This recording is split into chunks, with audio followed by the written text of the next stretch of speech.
Silent play. Immerse yourself.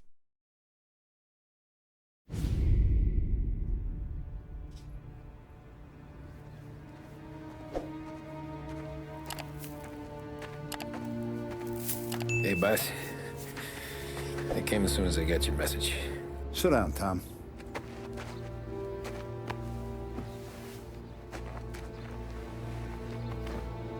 We have a mole, Tom. No. Oh. I was up all night driving myself nuts trying to figure it out. I started thinking maybe it's one of our guys. We aren't paying his fair share. Someone with a light wallet. Maybe looking to Morello for a new suit. Frank wasn't around, so I went to the safe to get the account books. To see who's getting cents on the dollar he's earned.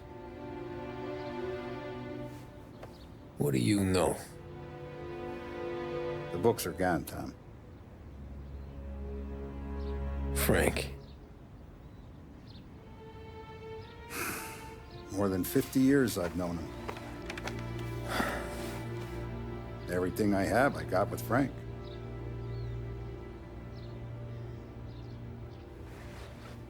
And every buck we've earned, every dime we've paid out, it's all logged in those books. Frank hands those over to the feds, we're finished. Frank respects one person in this whole town, and that's you. This has got to be some kind of misunderstanding. I've been calling him all day. I went by his place. He's gone. His wife and kid are gone. But why? I don't know. I'm sure he has his reasons. Maybe he's still smarting over the dog. The one you tried to drown? Yeah. Same one I shot after he wouldn't let me sink her. I was a stupid kid, Tommy. But grudge or no grudge, we gotta get those books back. Shake down all our stories. See who knows what. When you catch up to Frank, you get those books. And if he doesn't have them on him, you make him tell you where to find them. After that, you do what we gotta do.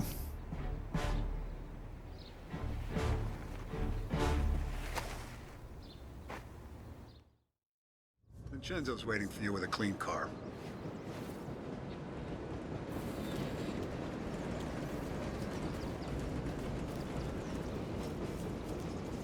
Tommy.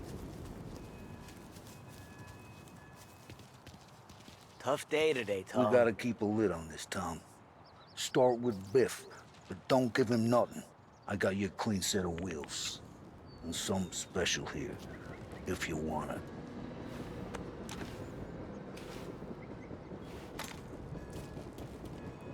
Frank sees a Rapara, he'll know.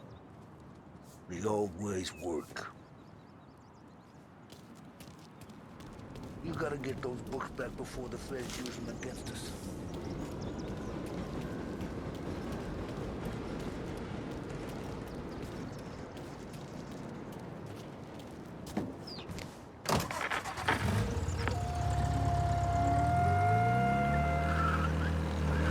And now for the latest news. How's he doing? The Navy is today continuing its search for the remains of those brave souls lost aboard the airship USS Akron. The Akron was destroyed in a violent thunderstorm off the New Jersey coast Tuesday morning, with the loss of 73 of 76 aboard. The disaster stands as the worst aviation accident on record. Yesterday, one of the survivors, Lieutenant Commander Herbert V. Wiley, spoke to members of the press and gave a brief account of the tragedy. He also spoke of the survivors' rescue by the German tanker, Phoebus. President Roosevelt has described the loss of the Akron as a national disaster and said that he grieves with the wives and families of those lost.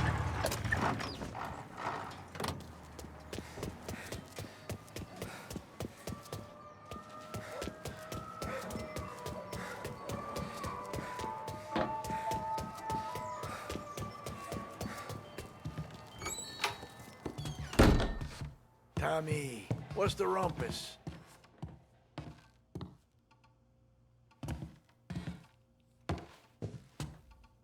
Heard any big news lately? Something that Don might want to know. It depends. What's it worth to you? $20. How about 40? All right, spill. The FBI's in town. They're getting something from Morello, but I don't know what. How'd you hear? Little Tony got some guy drunk in the Black Cat and drove him home. Heard a bunch of stuff, so he's the guy you want to see. Okay. Thanks. Always a pleasure, Tommy.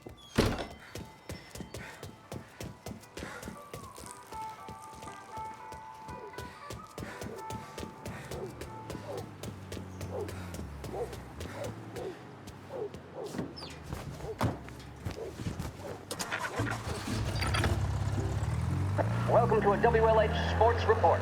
There's a sense of anticipation as we await the start of the big game. Our very own Lost Heaven Lancers are out on the road, deep in enemy territory as they take on bitter rivals, the Empire Bay Cannons. This year's Gold Series is shaping up to be one of the best on record, with both teams matching one another blow for blow.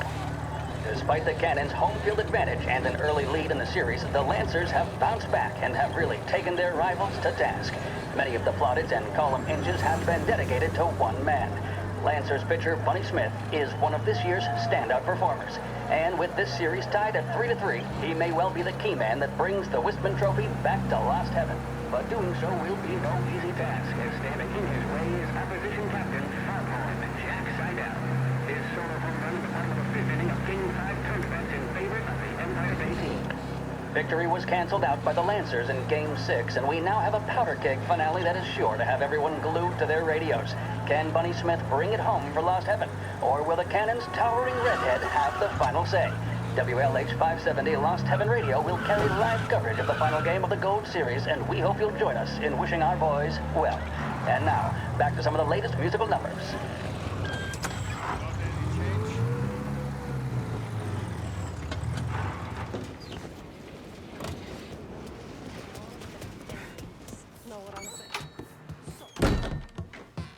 Everything okay?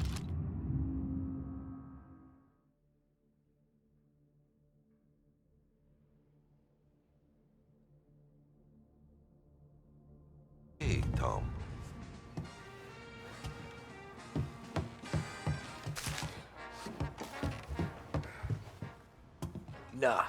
Nah, it's not.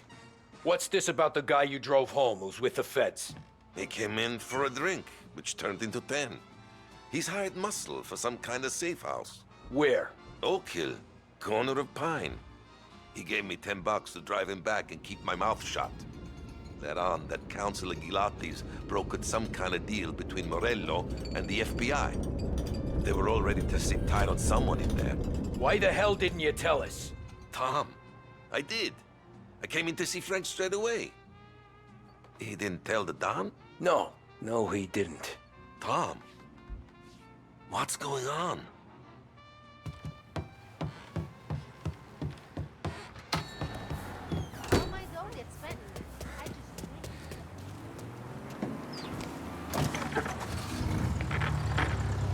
We return now to the coverage of Game 7 of the Gold Series. And by the looks of it, ladies and gentlemen, we'll be underway any minute now. The crowd here in the Armory are restless. You can almost taste the tension as we approach this, the deciding game between these two famous rivals. More than a little bad blood between them, and more than a couple of nasty flare-ups in recent years. Of course, this occasion, more than any other, could prove feisty, what with the drama that closed out the previous game. That, of course, saw the Lancers win to tie the series, and it's not often Empire Bay and Lost Heaven can boast the game's best current hitter and pitcher, respectively. I refer, of course, to Foghorn Seidel, a man mountain with a shock of red hair, and Lancers star Bunny Smith. Speaking of Smith, he is jogging, I suppose you'd say, between his teammates, issuing last-minute orders. They seem responsive to whatever he's saying. He commands respect from his team, that is for sure. By goodness, there must be some nerves among some of the younger Lancers. Elms, Graves, and Nicholson. Smith seems to pep them up. That's good to see. That's what a good captain does. The Cannons lineup is meandering over to the home team dugout. The Lancers are slowly taking up their position, so we can't be too far away from the opening pitch here at the Armory, the home of the Empire Bay Cannons. Stay with us for more. WLA.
Looks like the place.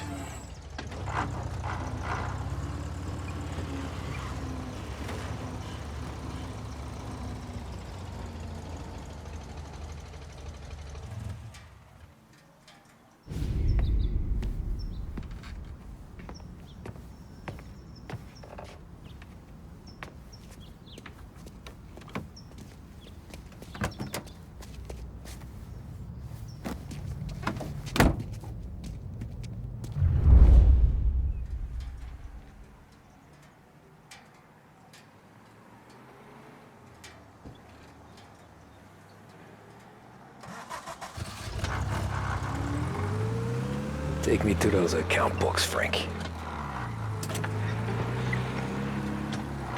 And we return now to coverage what could be the final play of this game and the series between the Lost Heaven Lancers and the Empire Bay Cannons.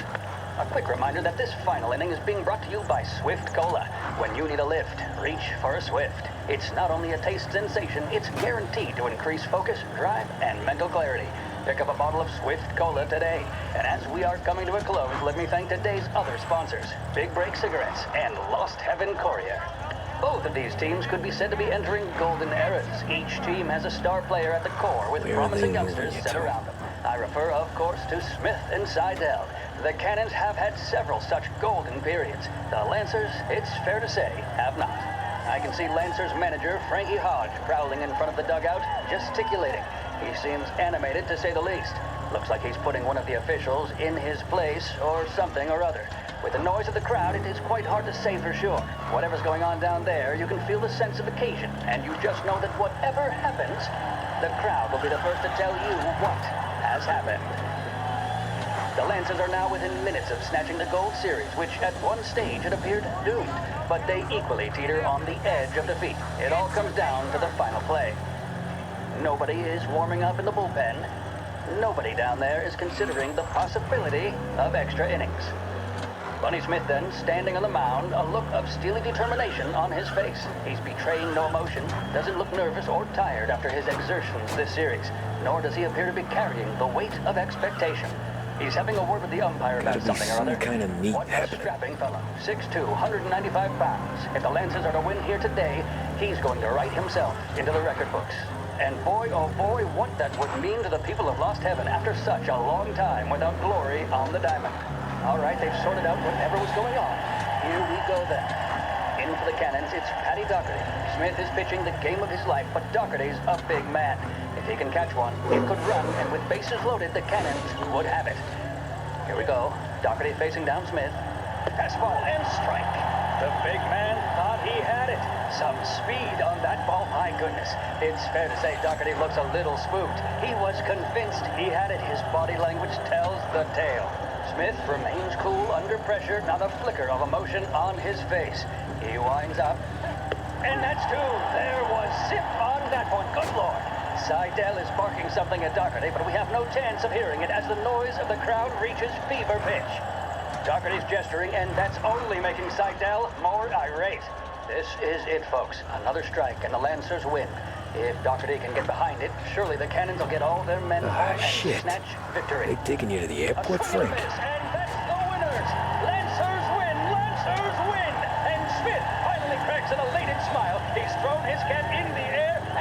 his teammates, Lancers win the 1933 Gold Series!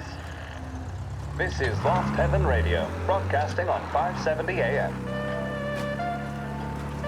With 3 flights daily, Air Bordeaux is your link to the Bourbon City. Travel in style to the jewel of the South and enjoy premium service throughout your journey. Thanks to your stewardesses, you'll arrive more refreshed than when you left. Air Bordeaux. Contact your travel agent for details.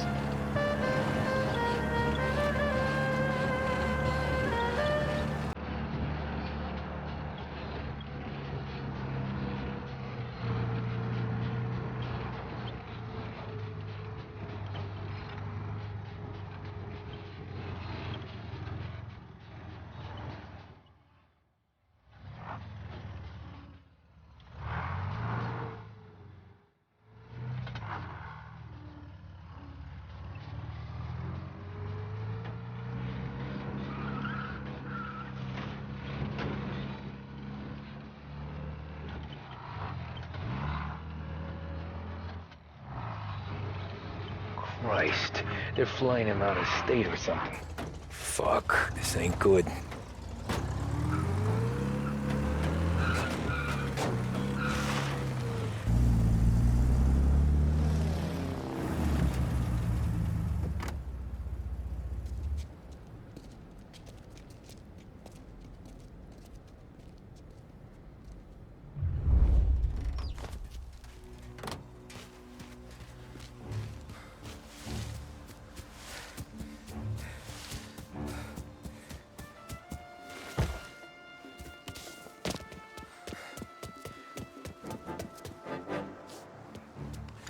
We got a problem here.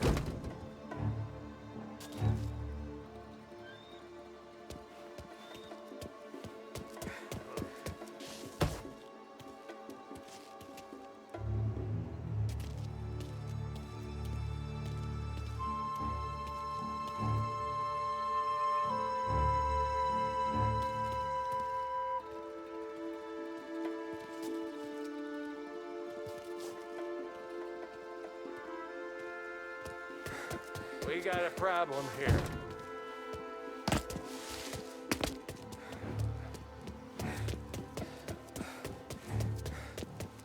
Can't hide from me. We're up. He's some kind of gangster. Why the hell isn't he being flown out by the feds? Guess we all want the same thing. We can't say I...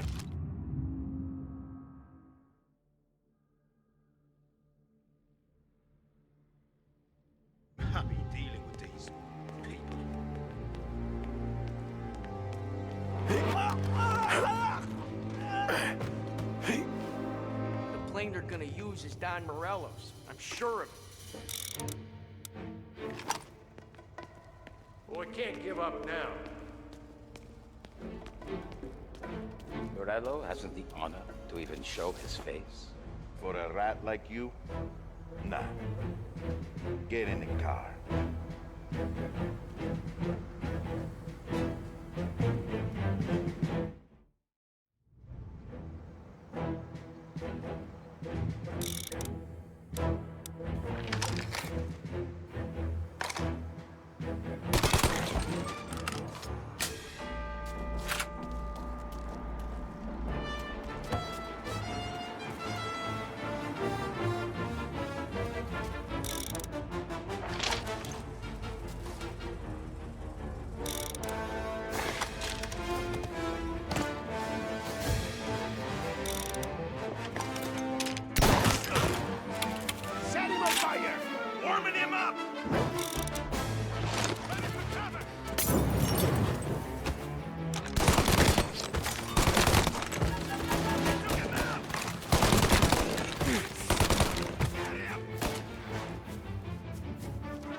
Tom.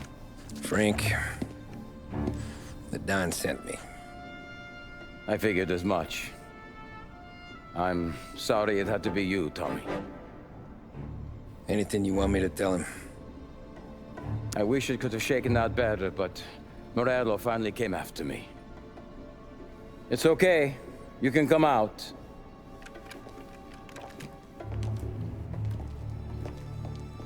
Morello offered me a simple trade. The Don's account books for our lives and tickets out of this town. You hand the books over yet? I'm not so stupid, Tom. They're safe. Morello was waiting for this. It's a key to a box in the Grand Imperial Bank downtown. I told Morello I'd hand it over after the plane was fueled and ready to go. His men were meant to fetch it before we left. I took care of them. Told them to get on a plane. Go on, March. Alice, get aboard. Frank, you're coming with us. Not right now, honey. Just get buckled in. Tommy and I, we have some serious business to discuss. But Frank... Get on the plane, March! For Alice. For me. Get on the goddamn plane, please.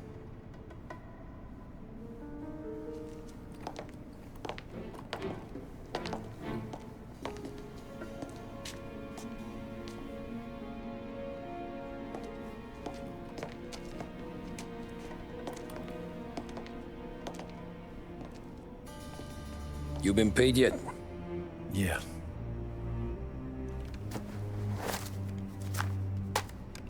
Now you've been paid twice. You take the ladies wherever they want to go. Yes, sir. Thank you, Tom. Christ, Frank. Why didn't you ask us for help? I guess I just wanted out. One way or the other. I'm tired, Tommy. Tired of lying to my wife. Tired of checking under my car every time I take a Sunday drive. And tired of waiting for the dawn to put two in my temple.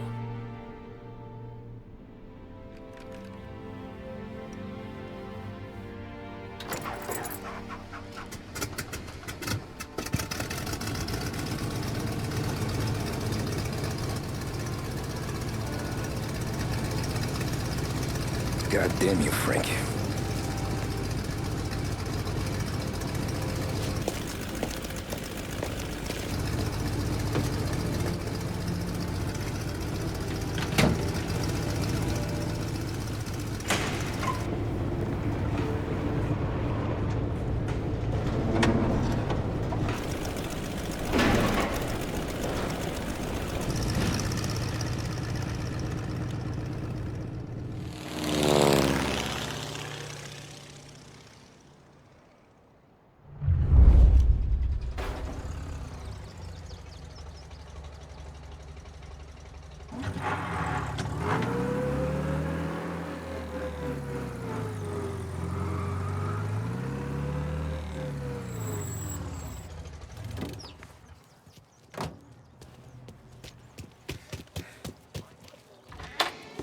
Good afternoon, sir. Where's the safety deposit boxes? With my colleague downstairs, sir. Thanks.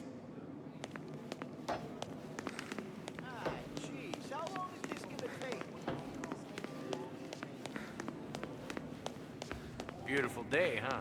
Uh-huh.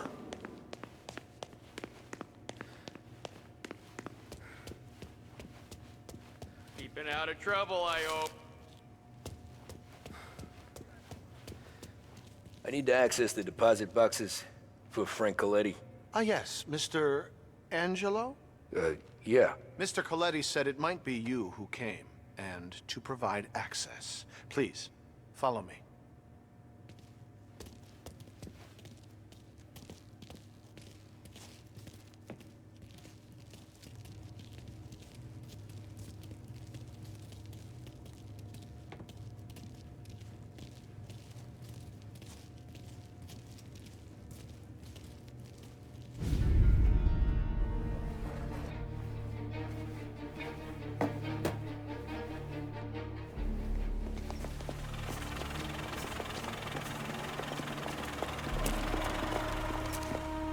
got the books and covered my tracks.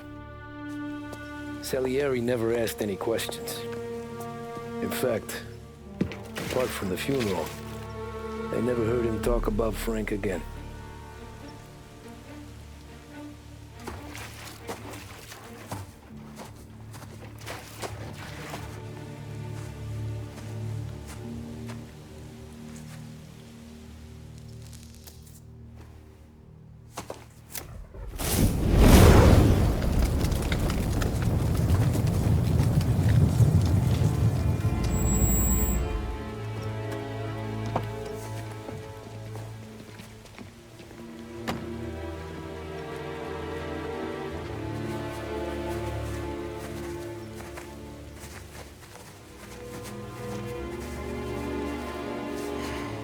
You're making my boys twitchy, Marku. Sergio and I just came by to pay respects, that's all. Known Frank a long time. Almost as long as you. He's a good man. Smart. Loyal. Loyal to his wife. His kid above all else. There must be some kind of honor in that in you. Maybe. But I'm still looking at this headstone with his little girl's name on it. It's a hell of a thing.